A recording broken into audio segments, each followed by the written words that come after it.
Bismillahirrahmanirrahim. Rabbi ishrah li sadri wa yassir li amri wahlul 'uqdatam min lisani yafqahu qawli. Assalamu alaikum warahmatullahi wabarakatuh.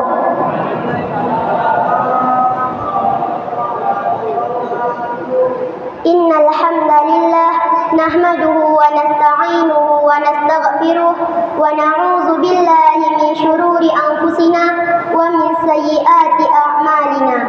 Man yahdihillahu fala mudhillalah wa man yudlil fala hadiyalah.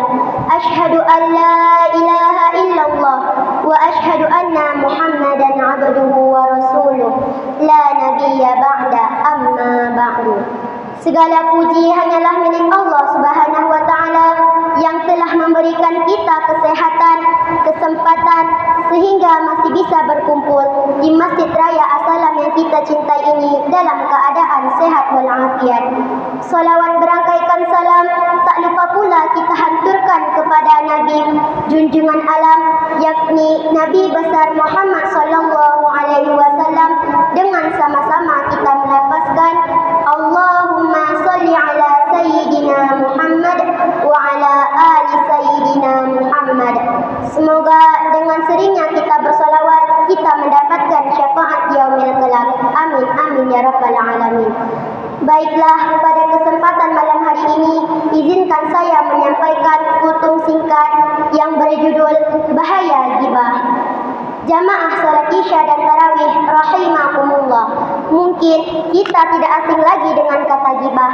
Ghibah adalah salah satu perbuatan maksiat yang sangat diharamkan oleh Allah Subhanahu wa Ta'ala dan penyakit paling berbahaya yang dapat merusak kerukunan bertetangga, persatuan dan ketentraman masyarakat. Zaman sekarang ini, ghibah semakin marak dilakukan orang.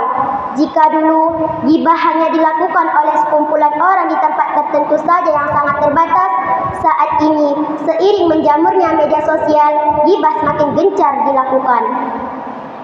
Ghibah yang dilakukan melalui media sosial sama dosanya dengan ghibah secara langsung.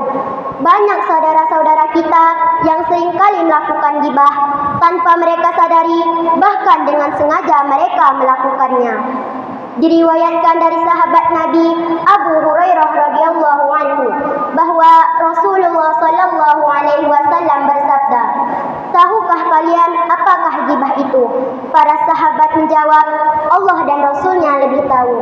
Kemudian baginda Nabi sallallahu alaihi wasallam bersabda, "Zikruka akhaka bama yakrahu," yang artinya ghibah adalah ketika engkau menyebut saudara muslimmu dengan sesuatu yang tidak ia sukai. Dipertanyakan kepada Nabi Muhammad sallallahu alaihi wasallam, "Wahai Rasulullah, jika pada saudaraku itu memang terdapat apa yang aku katakan?"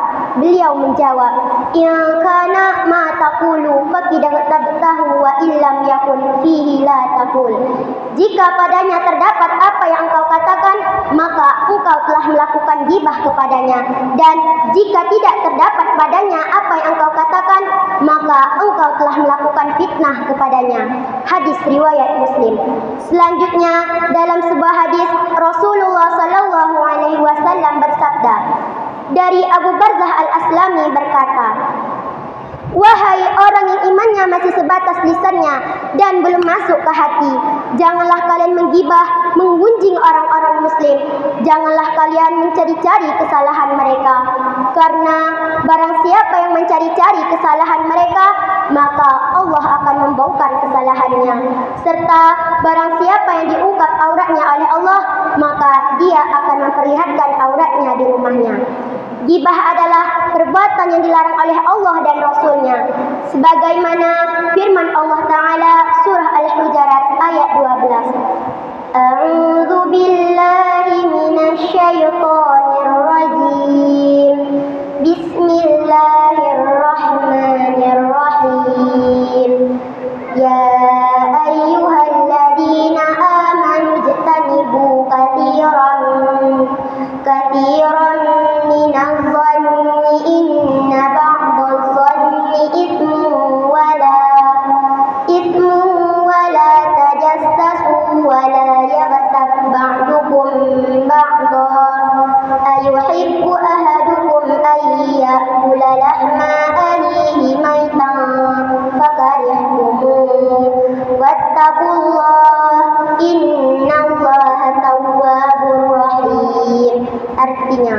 Wahai orang-orang yang beriman, jauhilah dari banyak prasangka. Sesungguhnya sebagian prasangka itu dosa. Dan janganlah kalian mencari-cari kesalahan orang lain. Dan janganlah ada di antara kamu orang yang suka menggunjing sebagian yang lain. Apakah ada di antara kamu orang yang suka memakan daging saudaranya sendiri yang sudah mati? Tentu kamu merasa jijik. Dan bertakwalah kepada Allah. Sesungguhnya Allah Maha penerima tobat, Maha penyayang. Jamaah salat Isya dan Tarawih rahimakumullah. Dari ayat dan hadis tersebut sangatlah jelas bahwa ghibah sangat dilarang dalam agama Islam. Maka dari itu, jangan sampai kita melakukannya hanya karena kita tidak senang dengan orang lain.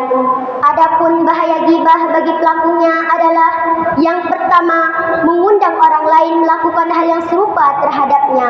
Sudah menjadi kebiasaan manusia untuk melakukan pembalasan kepada orang yang melakukan kejahatan terhadapnya. Orang yang suka menggibah akan menjadi sasaran gibah orang lain pula. Yang kedua, mengurangi pahala puasa seseorang. Sebagaimana hadis dari Abu Ubaidah bin Al-Jarrah berkata, aku mendengar Rasulullah SAW bersabda, siapa yang tidak meninggalkan perkataan batil dan perbuatan batil dan kebodohan, maka Allah tidak punya keperluan terhadap orang yang meninggalkan makanan dan minumannya. Hadis riwayat Al-Bukhari. Yang ketiga, mendatangkan siksa neraka. Rasulullah SAW melewati dua kuburan. Lalu beliau bersabda, keduanya sedang disiksa. Mereka disiksa bukan karena dosa besar. Yang satu disiksa karena tidak menjaga kebersihan ketika kencing, dan yang lain disiksa karena melakukan perbuatan ghibah. Jamaah salat Isya dan Tarawih rahimakumullah. Yang keempat adalah termasuk dosa besar. Adapun salah satu dosa besar yaitu adalah riba. Riba memiliki 72 pintu, dan riba yang paling rendah adalah seperti seseorang yang berzina dengan ibu kandungnya. Na'udzubillahi min dzalik. Dan sesungguhnya riba yang paling besar adalah mencemarkan kehormatan saudaranya. Hadis riwayat At-Tabrani. Yang kelima, mendatangkan siksa neraka. Rasulullah SAW bersabda, ketika aku mi'raj ke langit, aku melewati suatu kaum yang kuku mereka dari tembaga. Mereka mencakar wajah dan dada mereka. Maka aku pun bertanya, siapa mereka wahai Jibril?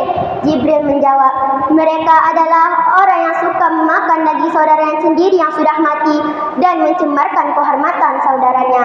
Yang dimaksud adalah orang yang suka menggibah. Hadis riwayat Dawud. Demikianlah tutur singkat yang dapat saya sampaikan. Apabila ada kesalahan, saya mohon dimaafkan. Maklumlah, saya baru belajar. Unzur maqala wala tanzur man qala. Lihatlah apa yang disampaikan, jangan lihat siapa yang menyampaikan. Akhirul kalam. Wassalamualaikum